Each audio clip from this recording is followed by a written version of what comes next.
Number 2 from, let's start at the very beginning with watercolor. So I've cleaned out my water and I've switched my palette so it's easier for you to see. Here's the cobalt blue, Aurelian yellow that I'm going to keep clean, and this is the one for mixing greens or mixing blues or reds or whatever. My mixing one. I'll call it the mixing one. So here's what I did before.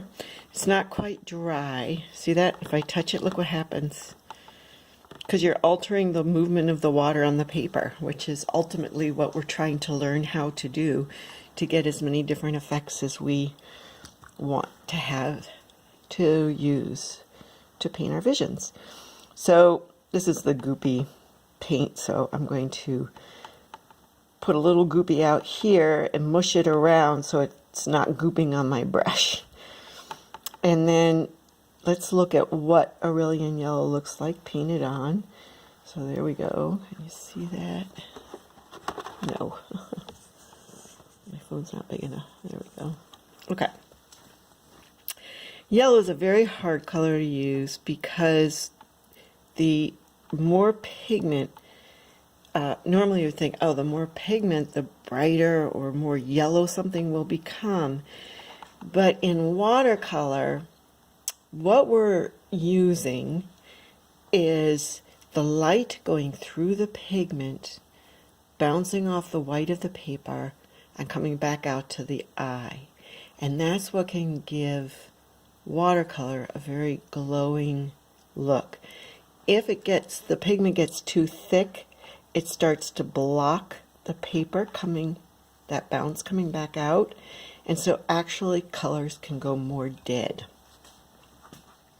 On the other hand, too much water and not enough pigment can make very flat looking colors, especially if we're only doing like a wash. And a wash is, oh, look at that. I got green. But look, I can pick it up. If I have very clean water, all these colors can be lifted off your paper. So don't be afraid. If you look at a painting, a watercolor painting, always look at work and question it. How they do this? How they do that? Do I like this? Does this effect please my eye? Does it not? And that's okay. It doesn't. If you don't like it, admit it to yourself. So, because that's how you learn and build your sense of aesthetics. But like just a flat wash like this, now this is actually gradiated because it's darker here and it gets lighter there, can be pretty unremarkable, just sort of flat, unless we say something else with it. See that? And as that dries, it will have even less dynamicism, if that's a word, than now when it's wet, because watercolors lose 30% of their color when they dry. So you have to keep that in mind. So anyway, now this is starting to dry over here. See, this is where I add the extra yellow, and it's interesting in contrast to this, where there was less pigment and more water. Now I'm going to just try lifting off a little more to see what happens if I go for a real gradiated stroke here. Oh, see that blue from, can you see it? Yeah, you can. Okay, I'm using old scrap watercolor paper, and that was from a previous, long ago, goober. See, that's something else you can use. You can paint, let it thoroughly dry, and then paint over it. Think about what we could use that for. Fish swimming in water, something in the distance, you know, and that's what we're building here. Let's do one more. There, what do we think of that? So play with your yellow as you did your blue. See what can you do with it. How does it move in the water? I'm going to put this, make a softer edge. That's the other beauty of watercolor, is you can make these soft and hard edges. And they have a real key role to play in creating paintings. They're very powerful tools. Now look at this one where I went back in, it created this line. That's because this was more wet than over here in the water, but this was still wet, so it pulled the water over, and you can get this kind of line, which can be used all kinds of ways. To soften this edge. Ooh, isn't that nice? That could be almost a window. Look at that.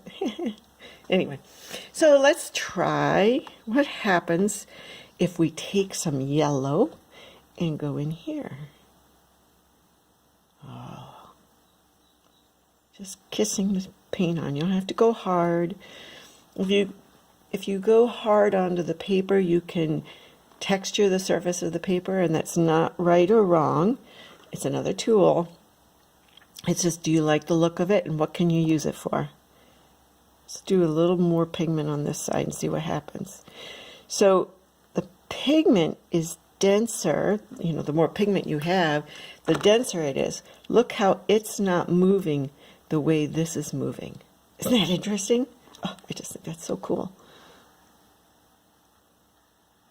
Now if I get that wet, it's going to move a little bit this way.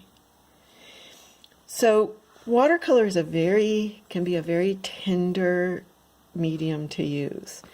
You can also be really rough with it.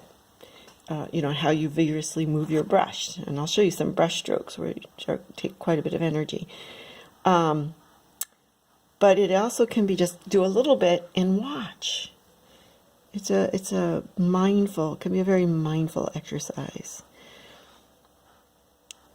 I started in oil, but we had a very sick child, so I switched to watercolor. And the other thing that I found with it was I could start a painting and then I would prop it up as I was going about my day with the kids when they were all into everything. And I could look at it and look at it. And then I'd see something that needed to be done. And with watercolor, you can go in and just do it and get out. So it was perfect when mothering kidlets who needed a lot of, you know, comings and goings, and I was getting interrupted all the time. There's a lot of watercolors doing something and getting out and watching what happens and then figuring out what to do next. It doesn't take the amount of time, of actual painting time, as something like oil or chalk pastel. So let's put a little more denser up here and see what happens. Look how light that is, but it says something, because look at the difference between the white paper and that yellow. Just a little bit of a change, and it says something. Isn't it fun? Okay, so this is what I would play with. You know, you're playing with edges, and I have very little water on my brush, but I'm still able to pull pigment away. What happens if I get tons of water? Look, it's drippy. What does it do? Tons of water you'll wrinkle your paper, and that's just normal with watercolor. But if you have a lot of water, it'll get very, it'll spread your pigment very thin.